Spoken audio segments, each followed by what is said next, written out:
Hello students. अब मैं आज आप लोगों को कक्षा 10वीं के संस्कृत सब्जेक्ट का क्वेश्चन पेपर दिखा देता हूं। तो चलो देखते हैं त्रैमासिक परीक्षा का क्वेश्चन पेपर।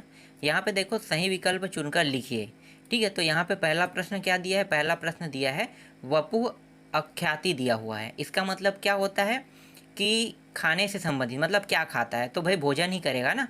तो यहाँ पे सभी ऑप्शन को आपको नकार देना है और डायरेक्ट यहाँ पे भोजनम लेना है। ठीक है, तो ऐसे प्रश्नों में भोजनम आएगा। आपको अर्थ समझना है, बिना अर्थ समझे ना आप नहीं बना सकते। फिलहाल ये मेरे लिए भी बहुत टफ है संस्कृत सब्जेक्ट, क्योंकि इसमें जो भाषा यूज होता है वो थोड़ा सा हिंदी से अलग रहता है ना। हिंदी अगर इसका मैच हो जाए तो थोड़ी थोड़ी बहुत हम समझ पाते हैं, लेकिन हिंदी इतनी आसानी से इसका मैच नहीं होता है। आगे देखो, यहाँ पे लिखा है तड़ांगे गत्वा श्रृंखला अक्रोत। इसका मतलब क्या होता है मुझे पता नहीं चल रहा है। यहाँ पे देखो स्नानम है, शयनम है, गमनम है, वचनम है। अगर आपको प्रश्न जैसे पढ़ रहे हो तो प्रश्न से समझ में ना आए ना, तो यहाँ पे ऑप्शन पढ़ सकते हो। ऑप्शन से कुछ ना कुछ ट्रिक मिल जाता है, क्लू। लेकिन यहाँ पे जो ऊपर वाला जो अर्थ है वही समझ नहीं आ रहा है। तड़ांगे गत्वा बोल रहे हैं ना, क्या बोल रहे हैं समझ नहीं आ रहा है। श्रृंखला अक्रोध मतलब श्रृंखला में रहने वाला पूछ रहा है कि क्या पूछ रहा है। तो स्नानम, शयनम, गमनम, फिर ये तीनों सेम है लेकिन वचनम जो है अलग हो रहा है। तो यहाँ पे वचनम हो सकता है आंसर, मैं क्लियर नहीं हूँ। ठीक है, आगे देखो, खलस्य विद्या कस्मय भवति। तो इसका आंसर क्या आ जाएगा? इसका आंसर विवादाय आ जाएगा। ठीक है, यहाँ पे आंसर विवादाय।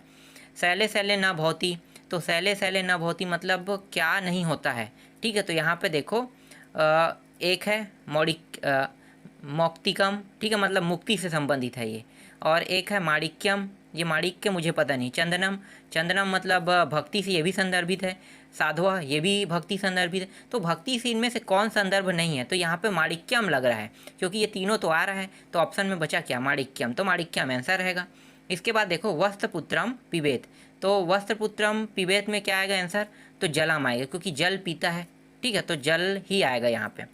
इसके बाद ख में क्या दिया है? निम्नलिखित का संधि विग्रह कर नाम लिखे। तो संधि विग्रह करना है और नाम लिखना है। तो यहाँ पे 4 दिया हुआ है, जैसे कि सचरित्र, गुरुश्च, गणेश और तत्रैव दिया हुआ है। ठीक है, तो इन चारों का संधि विच्छेद करना है। तो इस तरह से दूसरा में ख में आपको संधि विच्छेद देखने को मिलेगा। इसके बाद निम्न धातुओं के निम्नानुसार तीनों वचनों में धातु रूप लिखे। तो यहाँ पे देखो नृत्य है, कथ है, मिल है, तो इनका धातु रूप लिखना है।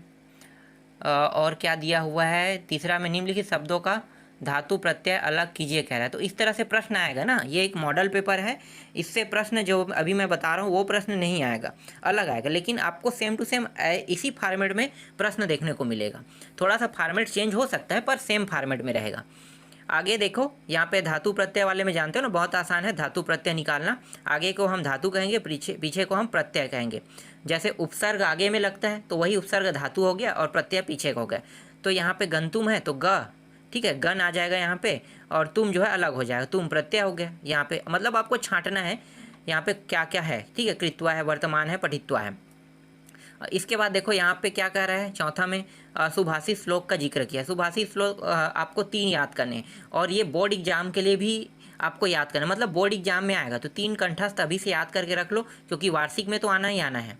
तो इसलिए 3 श्लोक याद कर लो, जिनमें से 2 आपको लिखना है। अगर इनमें से एक मैच हो जाता है तो दिक्कत यह है कि वो जो मैच वाला है उसको आपको नहीं लिखना है। इस प्रश्न पत्र में ना आया हो उसको लिखने की बात करता है ना। तो इसका मतलब ये है कि एकाध श्लोक आ जाता है भाई, कहीं ना कहीं आ जाता है, उसी का हिंदी अनुवाद में आ गया। तो जिसे याद किया हो एक आ गया, तो एक ही बचा है आपके पास, तो कम से कम 3 याद रखो। तो 3 याद रख सकते हो, अभी तो वार्षिक पेपर बहुत समय है। आगे देखो, इसके बाद निम्न प्रश्नों का उत्तर हिंदी में। ठीक है, तो ये आपको देखने को मिलेगा हिंदी में अनुवाद करने वाला। फिर निम्न प्रश्नों के उत्तर संस्कृत में भी देखने को मिलेगा। फिर यहाँ पे देखो, ये प्रश्न बहुत इंपॉर्टेंट है, ये प्रश्न ना आएगा ही आएगा। ठीक है, तो इसे याद कर लेना, निम्न गद्यांशों का हिंदी में अनुवाद कीजिए। तो ये प्रश्न आ सकता है। ठीक है, तो ये इंपॉर्टेंट है, आएगा ये। और इसमें 2 है। ठीक है, 2 में से एक तो मैं बता दिया आ सकता है कि। और यहाँ पे 8वां प्रश्न में क्या है, श्लोक दिया है, श्लोक का भी हिंदी आपको अर्थ बताना है। ठीक है, तो ये भी यहाँ पे इस तरह से प्रश्न आपको देखने को मिलेगा। फिर आपको एप्लीकेशन देखने को मिलेगा, मतलब क्या बोलते हैं, आवेदन पत्र देखने को मिलेगा। तो आपको अवकाश का ही आवेदन पत्र देखने को मिलेगा। और जो निबंध आप देख रहे हो, इन निबंधों को देख लो। इन निबंधों में से आपको देखने को मिलेगा कालिदास वाला। तो कालिदास का अगर अभी याद करते हो तो आपका वार्षिक पेपर में भी यही आएगा, और अगर सुभाष चंद्र का भी याद करते हो तो सुभाष चंद्र भी आता है। तो फिलहाल अभी के जो पेपर में कालिदास इंपॉर्टेंट है, ठीक है। तो कालिदास के हिसाब से याद करते हो तो आपको वार्षिक पेपर में भी यही देखने को मिलेगा।